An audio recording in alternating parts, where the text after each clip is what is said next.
And if that's not happening, then it doesn't really work for him. So, Usha Uttup represents youth for my father, that, so when he was a young man, he would love a Rambhaho, and, like he would often feel that sense of joy that comes across, like through music. And he would visit Calcutta, and of course he wanted to meet her. He wanted to do a profile of her for a magazine, basically. So for a couple of years, he would try, and like there was a secretary in Usha Didi's office, and he would often tell him that, like Didi busy hai, Didi baat nahi kar sakta abhi and all. So, it's like it actually became like a pattern, and it went on for years. And then one fine day he called again, and this other person picks up, and he tells my father, actually the man who would often say no to my father was Anjan Das.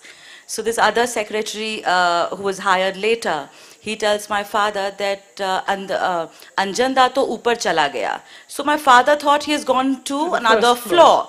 So he was like, okay, so can I speak to him? He was like, nahi, jaza, wo upar chala gaya, wo chala gaya. Then my father's like, oh my God, that's really sad and all. So he was like, aapne kyun phone kiya? So he said, I've been trying to get in, like get an appointment with her. And he's been saying no for all these years. So I thought, मैं फिर से Calcutta आया था, I'll again try and see if I get an interview with her. He was like, हाँ, आप आ जाओ. And then he gave her number to my father, and rest is history. They started talking, and initially it was going to be a profile. And then my father came back home, and he actually decided this is not a profile. This is a book. So Usha, how long did the process of doing the interviews take? Because there's a lot of detail, my gosh. Oh God, so much of detail. And I can't tell you how fantastic it was to be able to talk to Shri Vikas Kumar Jha.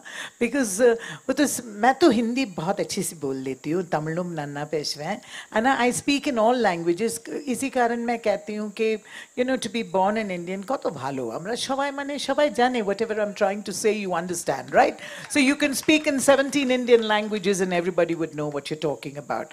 So it was so difficult, but because I did learn Hindi, and I went to a convent school, so my medium of teaching in Bombay, of course, was English. Second language was Hindi, third language was Marathi, fourth language was French, and at home we spoke Tamil.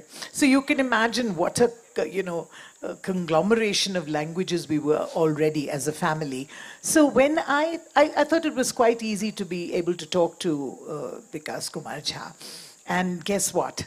He brought about such difficult Hindi words. I couldn't understand half of the things he was asking me. And he would write so fast. I asked him, do you want to record this whole thing? Because I think so fast. And he said, nahi, pen or paper, bahut acha hai. And he's one of those. Did the process take? Yeah, it took almost 2 years. 2 years? Of sessions and sessions and sessions. And I promise you, it was never to do a biography. I never imagined that it would turn out to be a biography. Till he said, or do you want to say that? He said, everybody talks about Usha Uttup, okay, she's what is it? I feel ashamed. Force of nature. Embarrassed. Yeah, so every time, it's like you will praise her, or if you'll say something to her that you're so iconic, you're so extraordinary and everything. She's like, I'm just a simple nightclub singer. She still says that, by the way. Yes. And then you have to fight her to actually prove it to her that she's an icon. So, I mean, for me, Usha is the giving tree. Yeah. There's so much generosity of spirit. So lovely. I want to take you to that part in the book where there was a Calcutta minister, Jatin Chakrabarti, yes, who actually banned our Usha from performing at some charity function. Now, most of us would have gone into a little hole and covered ourselves with mud, and Usha not only challenged that in court, yes, but over the years she befriended Jatin. In fact, she embraced him with her love. You even got your son to bow down to him when you ran into him. Yes. So what is the generosity of spirit that is the fount of your personality? That has struck me the most. I think it's my appa and amma, especially my father, who was in the police.